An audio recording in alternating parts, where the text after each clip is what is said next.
never talk too early. Oh, Indaba. Talking my business is simple. Nazo zonke indaba zabasha. Indaba.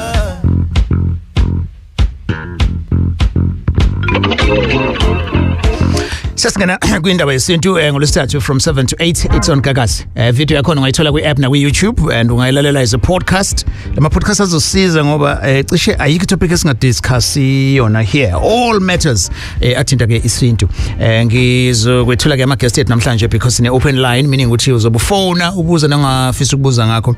I'll be taking ama VNs as well. My number it is 0861 596 596. On Facebook, e-page is Indaba with Alex, and you can watch a conversation now as we speak. TikTok Indaba with Alex.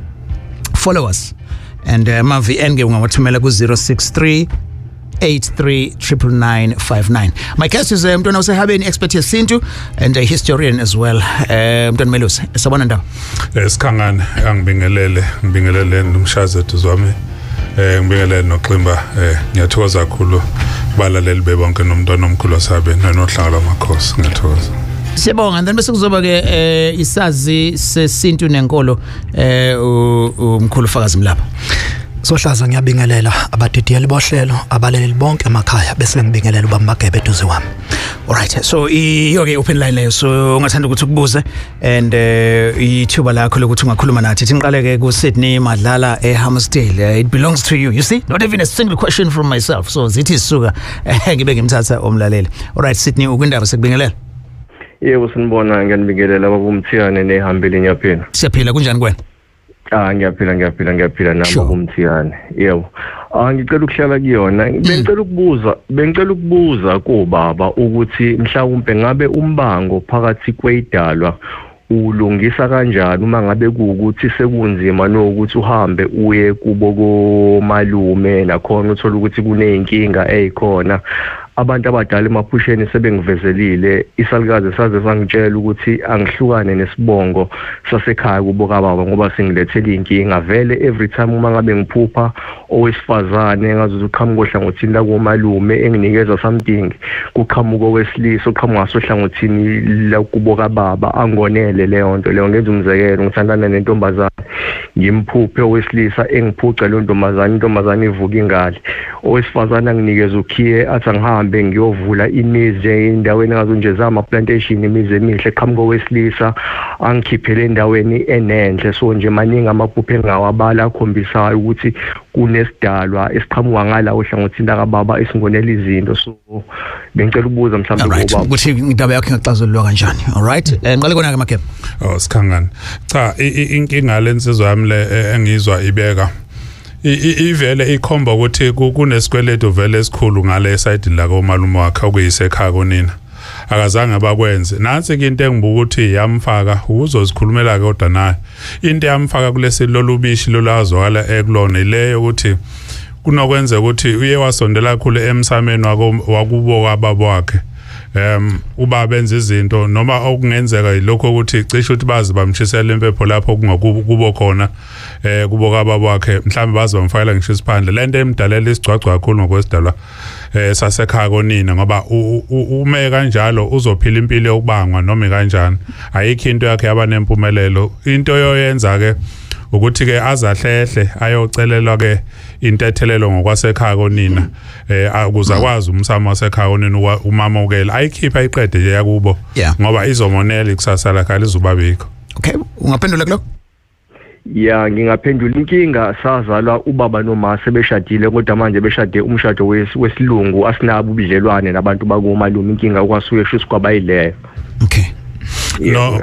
No le ayibekayo ukuthi ngoba ngizwe ngazothutha abanabo ubudlelwane nekomalume wakhe kodwa ke lokho akusenzi isimo sokuthi sibe nempilo into engekhona ileyo ukuthi angabheka abamncenga ubudlelwane ngoba ubudlelwane basekhaya komalume wakhe ibona obubaleka kakhulu even okwedlula kwakubo kumalela zithobe kubona anxuse nje ukuthi acela intethelo ongenani uyoza afuna kuba aphoqeke kuba asondele mhlambe kwabe sebenzisa impepho ngokuthi angithi umuntu osebenza ngokwesintu kuze bamnikeze indlela yokuphahla aphahle nesidalo sakhe ehlane ongaphandle kwalapho azinze khona acela uxolo. Okay. Siyabonga, I hope uyalekeleleka mfethu kuleyo mpendulo. Ngiyadlula nawe ngithatha usibonelo Hadebe eMaritzburg ukwindaba sabona sibonelo. Babona Alex yana bethu. Yes siyaphila siyakumukela nathi. Siyaphila Alex bengisacela ukubuza la khona le ngilahleka khona. Okusho ukuthi ikhaya elikhulu lisemakhaya kodwa sekusele amanxele. Manje lapha yana ukhulu wami wayegane uMakhumalo. Okusho ukuthi yena uHadebe sibonga uHadebe. Manje uHadebe wayesethola amadodana ngaphandle amabili engawatholi noMakhumalo. Manje sesiyabuyela ke lapha emakhaya sizama ukuyovusa leyo. Uma sesifika lapha sesithola ukuthi unkosikazi omunye walamadodana usevuse indlu athi ikhishi kwakhe likaMakhumalo kodwa amadodana akhe ebengazalwe uMakhumalo. Yes silalela. Yebo manje ngiyadideka ukuthi ngabe mhlawumbe kuhamba kahle uma kunjalo ngoba angiboni kuxhumene. Cemba siyabonga. Sohlaza mhlambe singaqala si-check ukuthi umakoti kaNdodana lo lapha ekhaya injani i-communication kunena naye ngoba kuvela njengokuthi uHadebe njengomuntu owumnumzana omnikazi waleli ekhaya egana uMakhumalo kuhambe kwatholakala ukuthi uMakhumalo ufuna indlu yakhe noma ufuna indawo yakhe la ekhaya okusho ukuthi nina noma ningamuva nisuke lapha yakodwa ubuthunywa noma ubudlozi obuthinta abasemantungweni busasele lapha ya emumva yibo laba bahluphe bagcine bafuna lendlu yayisiyakhandwa lendlu so yikho ngibuza ukuthi ubudlelwane nina nomakoti walaba bunjani ngoba sekuphoqa ukuthi manje niyokhuleka kubo ukuze nikwazi ukuphahla lesa sibongo sakwaKhumalo uma kungenjalo kucishe kubuyele kule yambuzo kamfowethu lokuqala uma kungenjalo sihlale siveza ukuthi umsamo omkhulu uwulwandle la umuntu esethe angikhona ukungena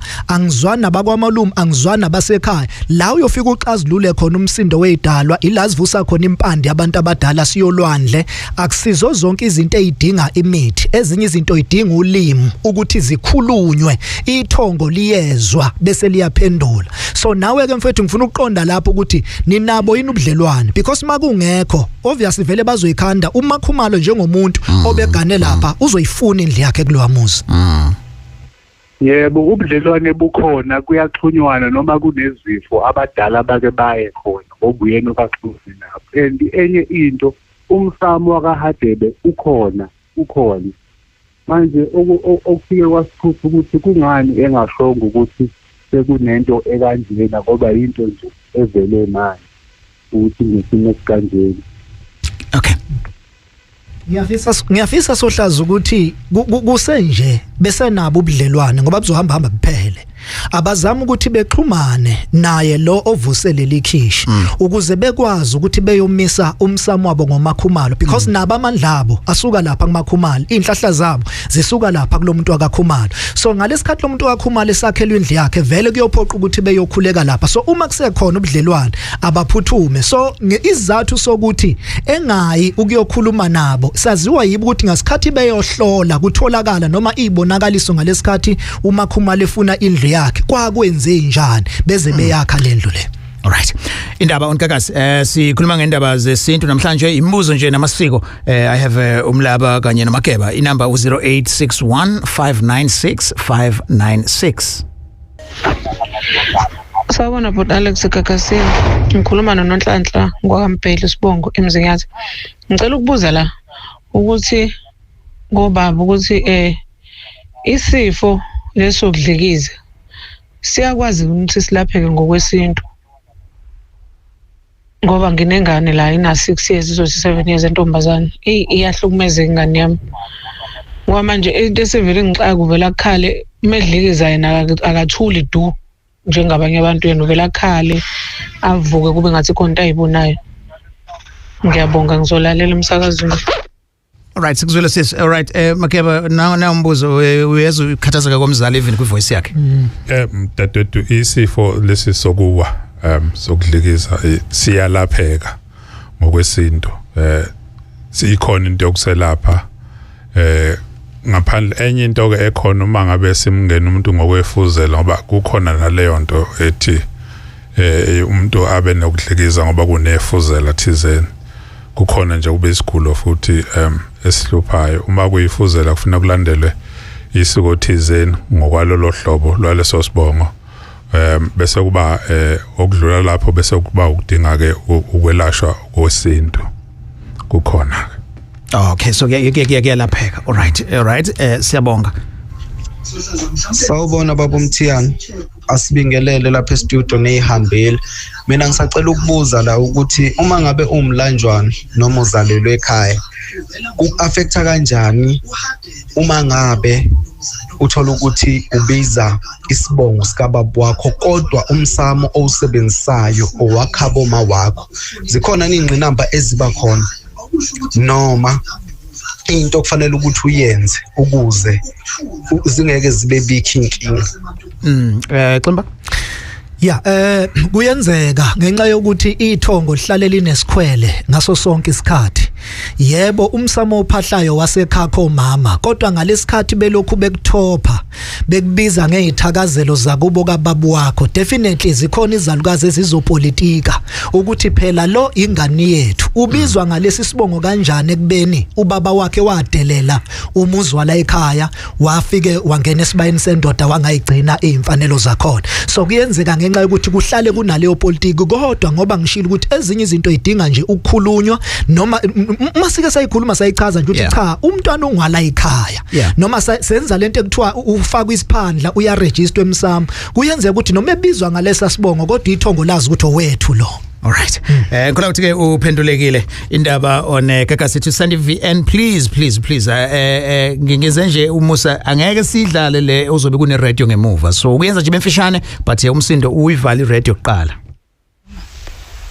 Sacela ukubuza kubaba nginabantu abadala manje ngiyangaya kumuntu obonayo wathi kumele ngiyehlane ngiyogeza abantu abadala manje bangangichazela ukuthi ngibageza ngandlelani ephushini lami ngeke ngaphupha ngathi kumele ngibuyele ekhaya koma siyoshungisela impepho manje angazi ukuthi kumele ngiqale ngakuphi phakathi kwalokho okubili ngiyacela kubaba ngicela ngisisi ngiyabonga. All right, Ximba kula ivezayo le yokuthi unabantu abadala inkingi le bangamcaciseli ngayo ukuthi akaye ehlane mayohlola kumuntu. Ziningi izinto ezenziwe ehlane khona izinto ezithi phuma uhambe yolwandle phuma uhambe empophomeni phuma uhambe entabeni phuma nje uye ngaphandle. So uma bengamhlukaniseli isiganga sokuthi kuphi la okufanele aye khona but njengomuntu onabantu abadala mhlambe kunamakhandlela ayesetshenziswe njengekhandlela eliyellow neliblue neliwhite akaphume eye kulo ahambe nalo ngaphandle eyokhuluma ebuze kulabantu abadala and then emva kwalokho ke usengaya ke ukuyobahlambulula emanzini esekhulumile wabanxenxa bese yobahlambulula ke bese qhubeka nokuthi bemvulele izibonakaliso zasebusuku. Kafushane nje sohlaza kubalekile ukuthi umuntu ayilalele into atshelwa yona yithongo ebusuku kunezinto ayixoxelwa umkhulumi laba mayohlola. Right, sure. It's 7:25. Ngizothatha uSihle Mkhize now from Emlazi. Sabona Sihle. Yebo, sanibona njani Bud Alex? Sikhona sekumukela nathi kwiKakasi. Yebo, ngiyabonga. Sure. Ngilele nokubaba lapha e-studio. Yes, bakulalele mfethu.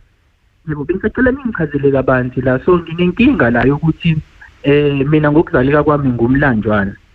Kodwa ngithena ngingahlala kancane ekhaya lapho kakababa. So ngabuyela ngalabo malume. So izinto zami angifuni ukuqamba manga zihamba ngendlela. Kodwa manje mengiyakuba bendabuko kuveza bahamba kuveza ukuthi khona ngathi ngicela ukubeka isalukazi ngalana ekhaya esingivalela izinto. Kodwa ngiyaphupha amaphupho alungileyo njengokuphupha inkece ngiphupha abantu abadumile izinto ekanjalo and noma ngiyakubala bendabuko vele bababazi inhlanhla yami kodwa manje ngisho ngenza izinto kuvele kuthiwa nangu lo ovanayo. So ukuthiwa imophofa la ugogo mophi esayidini la kubaba okay ndaba into eyenzekayo kulento eyalensizwa lena njoba ikubeka ukuthi i-background yakhe ukuthi umlanjwana uzoyiphila vele impilo yokuthi kube nalento yokubangeka ngani ngoba iside lakhe lokuthi abekwe kulona lithi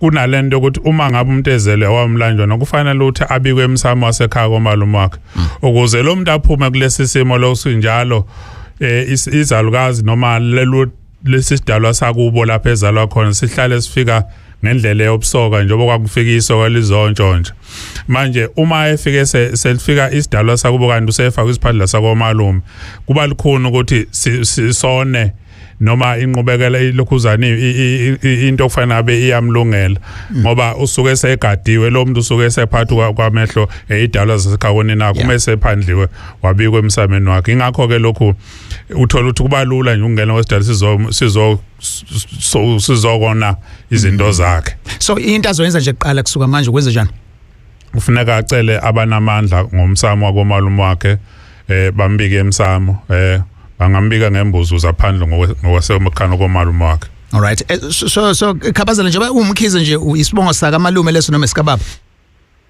saka malume oh okay nasi advice ukuthi kumele ubikwe yebo akaze ke lenze umsiko lokuthi ngibikwe njengoba echaza ubaba lapho but bengicela ukubuza lapho ukujobelela nje ukuthi manje njengoba kunezinhlambuluko ezikhalelelayo ngala komalume ngeke kuze kungithikameze lokho ngoba manje bahlezi bejahana nangeyikhali okay leso sigaba senhlambuluko siyadingakala kodwa into efunakalayo kofanele ba abheke komdala phakathi kwekhaya ngathoba umuntu ubhekana nengqinamba zokuthi imizi iseyaphathwa abantu abancane so lokho kuhlale ukuthi ngisho inyanga ingenama into eziningi ongafanele izenze ngokuhlanganisa lo mndeni kodwa manje igcine sidingakala uze inikeza usizo lodwa ngokusizakala ngokumisela ibani izinto enjengalazo ukuze ukwazi ukunxusha ingilozi yakhe lo muntu uthi yamukele lokho kwenzeka ngenxa zezathu esuke zenzeka zomsindo phakathi komzi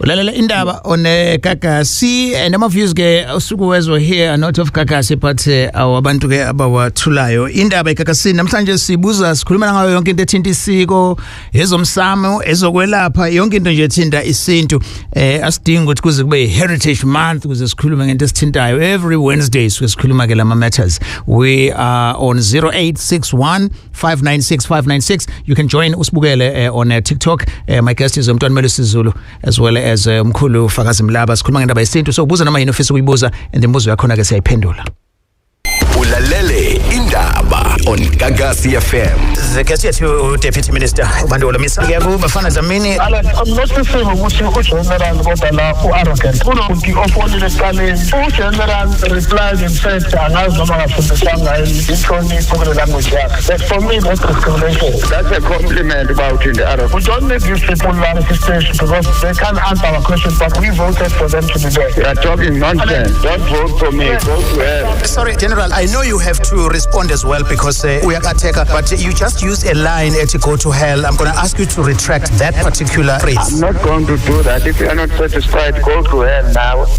indaba njalo ngomsombuluko ngo7 kuya ku8 pm and on Tuesday to Thursday ngo6 kuya ku8 kusihlwa kodwa bafethu ngisebenza nani ni lapha besintu nizinyanga ngingathukwa umuntu nje anisamthatha nangezulu nje nikhona akulona uPaul ukuthi ayi kushuthi nana niqinile kahle because phela inene abantu bokuqala ungathi uma umuntu engithuka ngithembelekini ekutheni ningamthumelela nangezulu emini nje usohlaza uma umuntu egula akufuneka uzise ngakuyena obuyagula lo muntu ogula wase ukhanela ukamama wakhe so la ungaqhwiza unmenchiso ubetshisa kulula Sohlaza ungaqhwiza mina ngabonga nje Sohlaza ukuthi umsebenzi wakho uNkulunkulu sengathi ngakubusisa ukuzehlisa nokuyithoba kulesa simo wabhekene naso ngalesa sikhathi sabona impela ukuthi hayi sinendoda kulomsakazo siqhenya kakhulu nawe ngangithembile ukuthi hayi ngiphethe amadoda la kundaba yesintu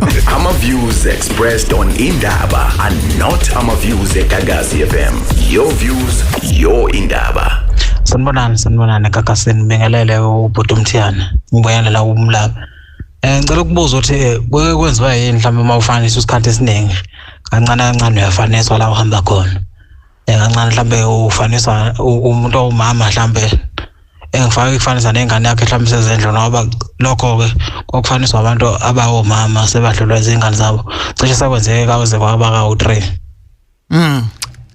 Makep no into yakhona le eyenzeka kulomvolo na umntombe ukukhomba ukuthi umntombe ethwakhulu isithunya sakhe siyadonsa sibukhali kakhulu iyo le emdalela ukuthi ebese eba nalento ukuthi abe nonyazo olukwazi ukudonsa lesisimo sesifana sokufanisa uwembethwe isithunya kakhulu lo muntu.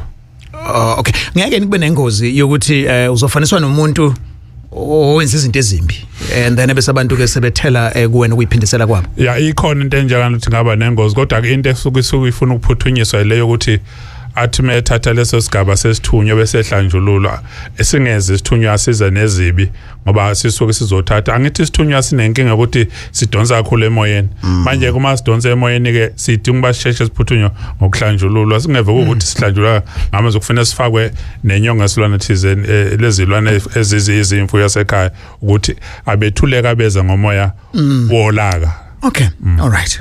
Lapho nezambeli zakho igama ngosipho sakho wankomo la eDazuka ngisacela ukubuza ukuthi uma ubaba wakho alobola wangaqeda ekhaboma wakho wasedlula emhlabeni engaqedanga fanele wenze njani ukuya phambili lapho laba ubili okokuqala kufuna uthola ukuthi ubaba ngalesikhathi eyolobola ekhako mama wakho wayesafisa yini ukuqhubekela phambili zayingekho yini ingqinamba ezazikhona phakathi kwabazali bakho ngoba baningi abantu abalinyalelwe impilo yabo bethi bashadisa abazali noma bethi baqedelela ubaba ezintweni ayishiyayo kanti abazali bese behleli ndawonye bengasathandani kuneyinhlambuluko kunamacala okufanele kudlule kuwo so ungalandelela ukuthi ubaba wayesafisa yini benomama babesafisa ukuthi beqhubeke nalento yabo yobudlelwane. Okwesibili uma kuukuthi kwakungenjalo khuluma phela nomalume ukuthi ubaba wakho khazaphelela yini izinto enani imbize zona uma kuthiwa zayiphelelile omalume usungacela ukuthi ucela bekukhiphe bese uyemukelwa ekhaya kini bese uyaphandlwa ubize isibongo sakini. Khumbula ukuthi ubize isibongo sakini kuba isivumelwane nokuneliseka kokukhokhelana phakathi komndeni wakini nomndeni wasekhaya komalume. Uma betho abasekhaya komalume usibari wakho kha konke mshana sesiyakhipha sikusakini umukelwe kini ngembuzi ubize isibongo sakini. Okay, indaba onekakasi 0861596596 ngizothatha uLondeka Nene from Emoy River. Namhlanje kundaba yesintu onkakasi sikwi open line nje la ubuza khona imibuzo ongayibuza ayikho topic ekhona so I have ama guest amabili umntwana Mele Sizulu kanye nomkhulu Fakazi Mlaba so ungabuza noma nawe ushare information ngokwaziyo. Londeka kwikakasi. Yebo ngiyanaphila. Siphilile wena unjani? Ngiyaphila ngisendabeni kodwa ngisazocela uzama ukuzigiba umfishane. Yes. Ngizalwa umanene ozalwa umakhozi. Manje masiyohlola futhi ukhokho wethu washada. Wagana afaza lekho wazika sesibancane sonke. Washada wagana.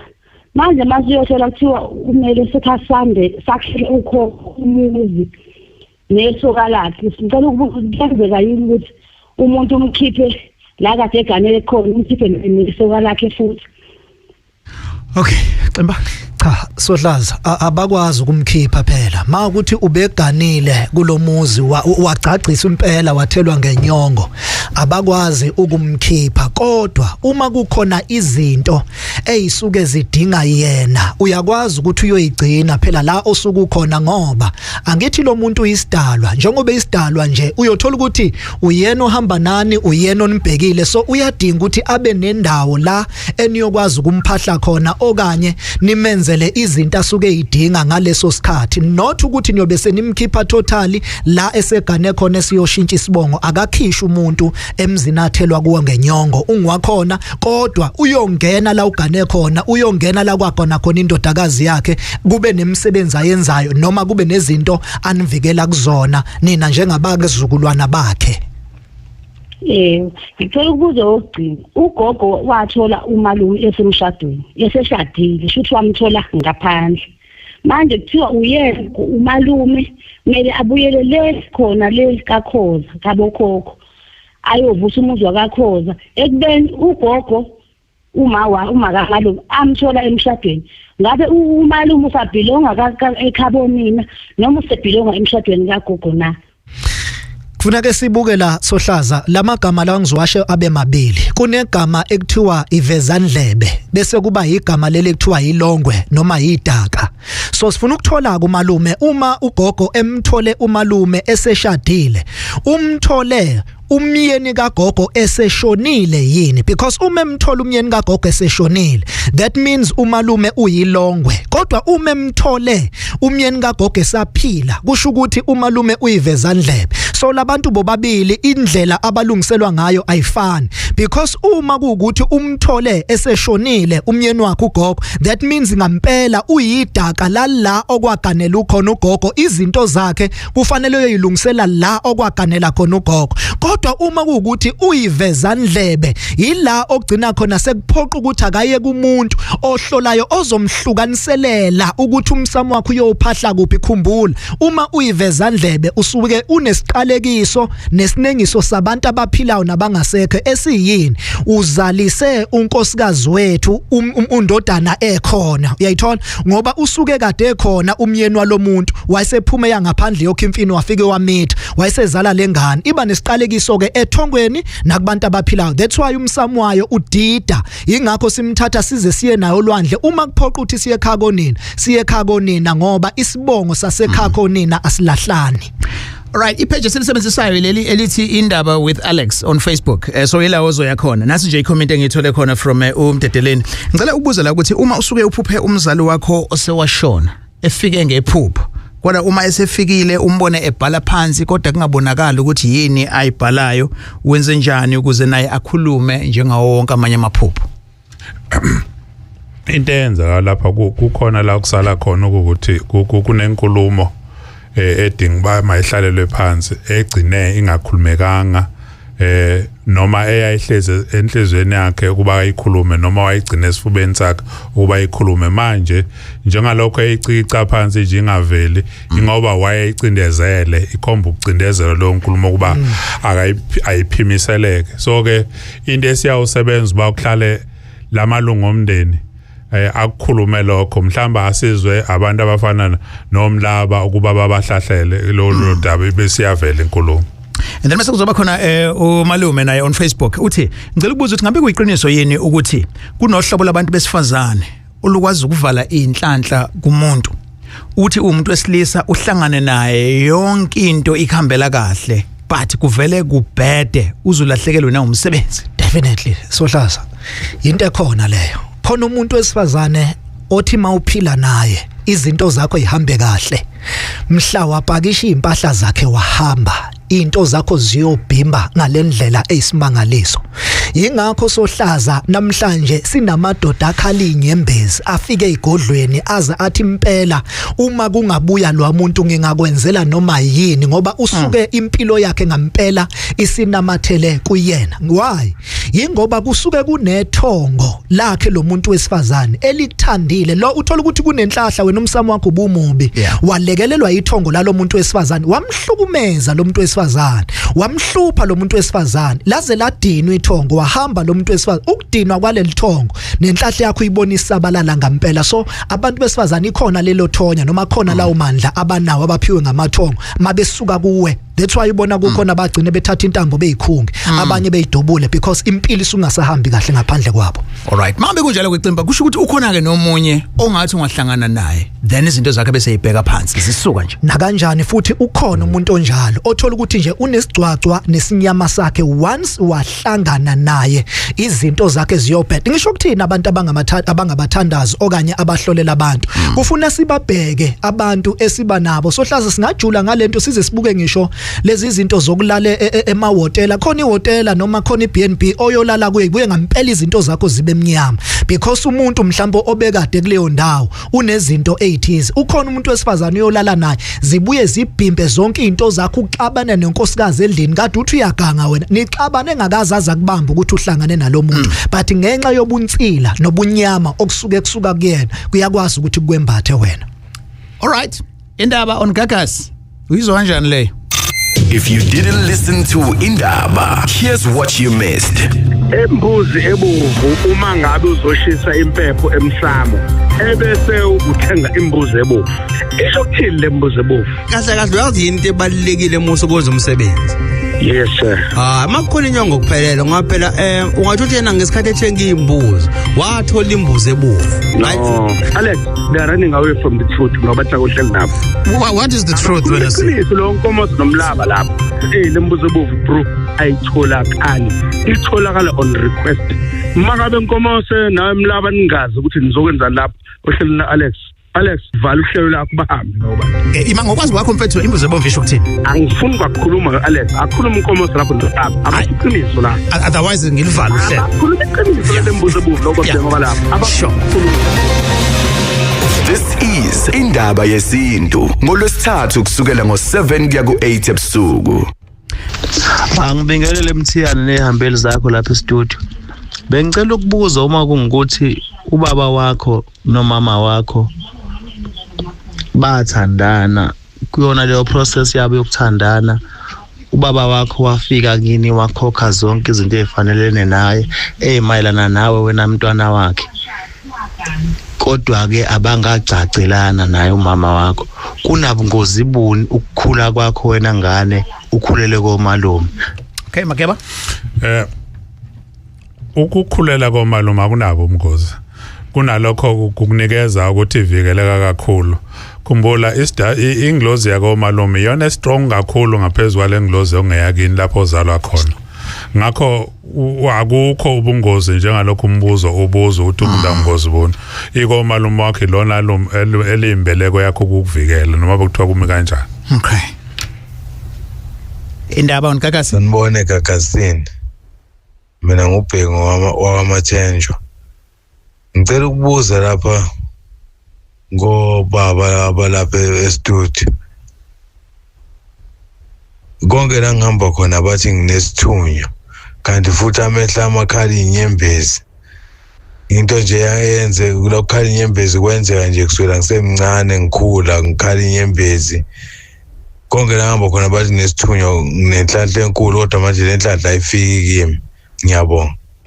Mali mlaba uyabona usisi lo ikevela kulomunye umlaleli kade vela earlier uyiphendula isini la imvamisa umuntu okulokho kuthiwa unenhlanhla enkulu bagcina beze bethi umuntu wazalwa embethe njengomne wethu nje lolo ekhuluma la uzothola ukuthi kunesidalwa esithize samembatha kusukela ezelwe lesi sidala zange size sibongwe ukuthi nanga umntwana esimlethile la emhlabeni uthola ukuthi mhlawumbe umama wakhe wayithola abantwana beshone okanye kunomuntu owayebhejile siyakhala lesi sidala ukuthi phela do something nani to appreciate ukuthi ngambheka lo mntwana wakhula waze wafika kulesi sigaba kunosiko kolunganakekile abavela bethi abantu nje bhu ingubo usiko lo lokuthiwa wena ukhuliswe wabhekwa isidala ngisho bekuthiwa umama wakho ushadile uthola ukuthi kodwa kunesidalo esithile esakusingathe ekhaya komama sekufuneka uthole imbuzi ethile ezoya naye ekhaya komama uyokhunga inhlanhla nesibusiso lesabakunikeza sona and then finish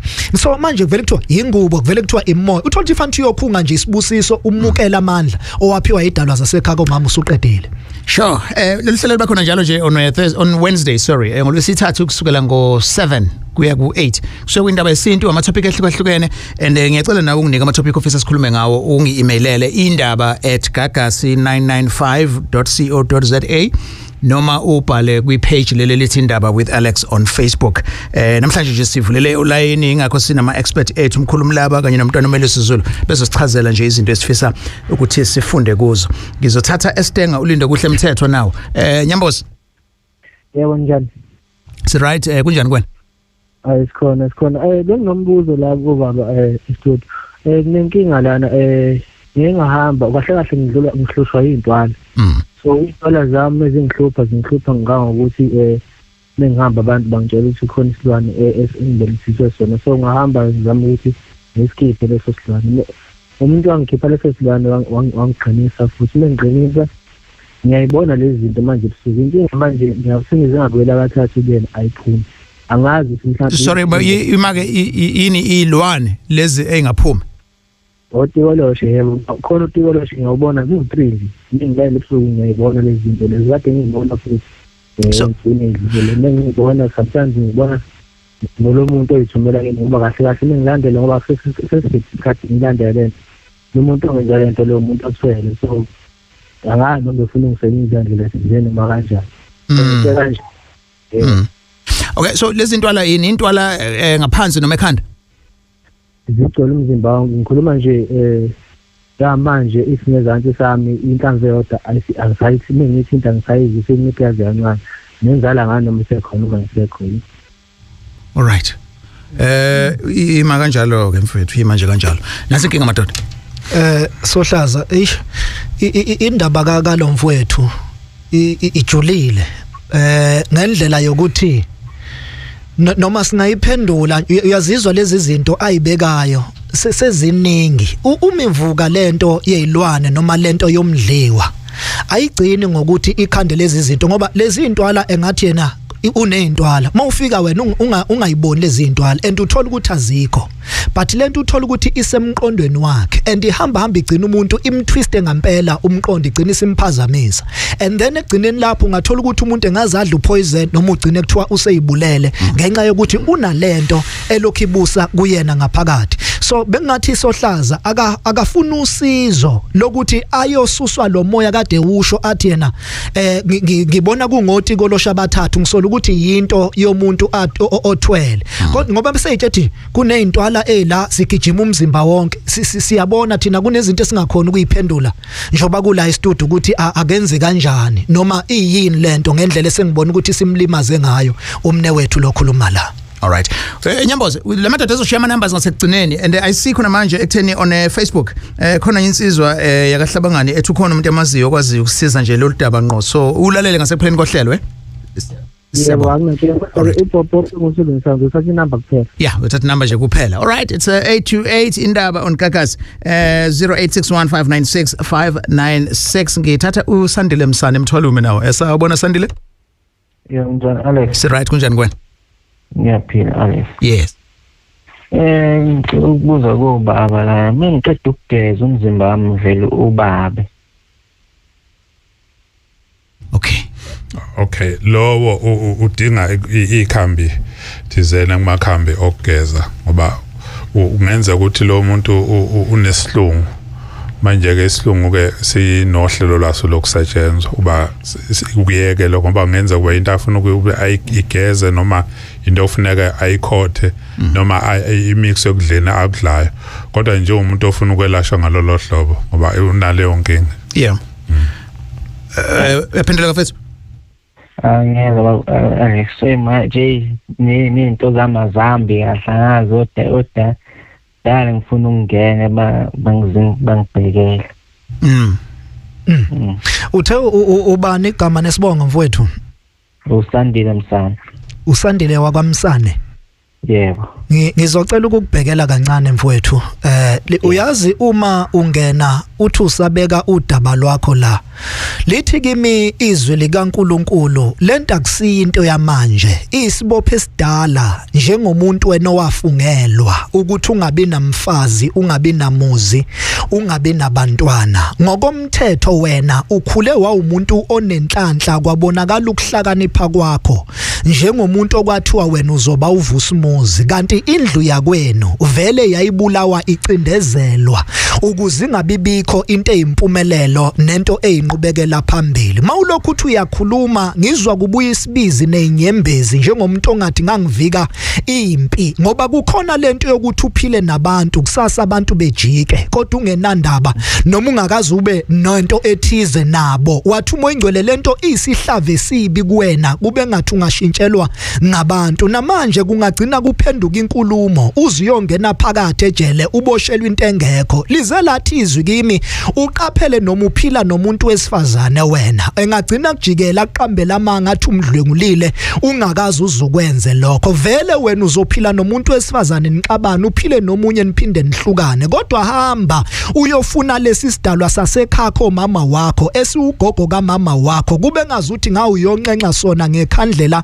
elimhlophe neliyelo ilona ke isimo sento ezokwazi ukuthi isize wena noma icacisele ngokomsamo ngoba umsamo wakini uyaphithizela kulesibongo sibizayo bathakathana bodwa banukana bodwa kuneinhlambuluko soma uthinta lo womsamo ubuya nesigcwacwa kwawena egazini lakho soma uthi wena kunezinto eziqubuka ngaphakathi kuwena wathi umoyingcwele isimo sento eyisichitho lesi esiqubuka ngaphakathi esenziwa umuntu wesifazane kodwa uthinta ubuhlobo mndeni kuwo ngenhloso yokulaya ukuthi wena izinto zakho zingayiphambili yithi mkhula kunjalo kunjalo yonke into ibeke injalo nje ngiyakuzwa ngiyabonga konke kunjalo. Ngiyafisa ke mkhulu ukuthi akuthole usawoti lo ongamaphakethe amahadla ube isikhombisa bese uthola amanzi lento bese nje uyiguqula bese ukugquma nje ugeze ngayo bese ugcina uthola lezi zinto bamageba kade ezisho kodwa impilo yakho iboshiwe ngiyakubona usabathe uyatibula uyaphambili kufike kuthembise bese into zakho iphinde zima kodwa kulungile mkhulu uNkulunkulu sengathi ngakusiza ne. Ngiyabonga baba kunjalo ngiyabonga. Alright siyabonga. Ku TikTok kukhona uShandu buza ukuthi madoda kwenziwa yini ukuthi mangilele ngiphuphe istimela sizodlula eduze kwami. I question le evela ku TikTok ivela kuShandu. Uchaza uthini leli phupho? Esikhangane lolu hlobo lwaleli phupho inhlese leyo efana nalabo omkhulu umlaba eza ngase esigabeni seyithunywa ufena kalandelele emkhakheni wethunywa kakhulu ngoba inesithunywa phakathi lolu daba lwalo hlobo lolwaleli phupho lakhe. Yes njobe bona kwistimela it's a journey uhambo lwakhe lolakhonjiswa lona ukuthi lude uhambo okufanele lilandelele ngokwezithunywa zakhe nezinto okufanele ayigcine mhlambe ngamadvisor ngokuthi into oyitshelwayo yithongo yenze izembatho oyibonayo zenze kodwa okulula kakhulu nje mfowethu uthola umuntu ozokuphekezela uye emanzini ufike unikele ezibeni unxuse nje amakhehla namathongo azokukhombisa izinto okufanele iqhubeke ziphambili. Sure. Khayisana Respect uzoba ngogcina sathatha nje umbuzo wodwa kuwena. Okay Fuhlaza ngengifabingelela ngicela ukubuza lana kubaphathi nje ukuthi uma kade kungcolisa umsamo awulungisa umsamo mhlawumbe aphinde ungcolise and ngoba nginokuboniswa kakhulu ukuthi usungcolile yini engayenza ukuthi ngolose ukhoza ngisadinga umunye umuntu azowulungisa sengifuna ukuyilungisela mina myself but ngokomuthe but ngokwesintu nangokamanzi. Umsamo unale enxaki leyo ukuthi uma ukungcola kwawo kundlela langaphezulu kweyodwa kodwa ke uma usawuqoqa umsamo kufanele kuhlukane nalendlela ukuthi ubize bonke abantu uzofuneka baqoko oyedwa ngapha ngaba ugogo wakhe ngaba umkhulu wakhe noma ukhokho wakhe oyedwa wabo oyena ozomela ukuthi akahlanjululwe ebese nikeza ukudla wakhe bese ecela ukuthi uyena ozophatha zonke inhlelo zalomuzi uma kukhona into enyakaziswa yalomuzi noma yalomndeni kuba uyena ozotshelwa uyena omukelayo uyena ophikisayo kwabantu bayangena phakathi leli khaya abangahlambulukile uyena ozobavala abahlambulukile uyena abangenisayo uyena umuntu okufanele abe ukingpin walomndeni kuba uhlambululeke umndeni therefore ilokhuzana isidalwa sakhe ngesiphinde siphazamiseke. Ama views expressed on Indaba are not ama views at Gagasi FM. Your views, your Indaba. Alright, I hope sikwazile ukuthanda izinto eziningi ngoba open line is precisely for such ekutheni kuba ama ideas nembono neimpendulo nje ezintweni ezisuze sithitha. Sibonga kakhulu ke ma guest ethu. Asiqale kwena ke eMakeba utholakala kanjani umntwana uMelo Sizulu? Ngitholala eshow endaweni naseHabeni. Inamba yami ethi 072 5698 724. Ngicela ukuyiphinda 072 5698 724. Angithokoze. Sibonga kakhulu umntwana uMelo Sizulu and mkhulumi laba Sohlaza njengoba kulesithathu sengiyobathandazela nje emlazi sidinga enzuzo bakhulekisa nje ukuthi bephile kusasa ngizobe bakhulekisa eKenville. Ngiyatholakala ke ngolesine emini lapha yayiSangro House office number 111. Inombolo zethu u076 492 111 076 492 111 eyesibili u063 702 1026 ubusuku obuhle. Sibonga kakhulu lo hlelo ke uzolithola as a podcast mawuya kwi app ye Gagasi ukwazi ukuthi ufike ulalelisise kahle and ngiyabonga ke to my guest umntwana uMelo Sizulu kanye ke nomkhulu Fakazi Mlaba and ngibonga ke nama producers uMr Zungu Kwanda technical producer yohlelo kanye ke no Mr Nzuza usiphelele ongumdidiyelo omkhulu wohlelo. Indaba ke comes to an end now because sekufanele sikhulume bese sithola ku music ozo police ikhanda uthobeke nenhliziyo. You can follow us with a page ethi Indaba on Gagasi uzoyithola ku TikTok and then on Facebook ke yonke le information nama details uzothola uma uya kwi page elithi Indaba with Alex. Mondays at 7 talk to Alex.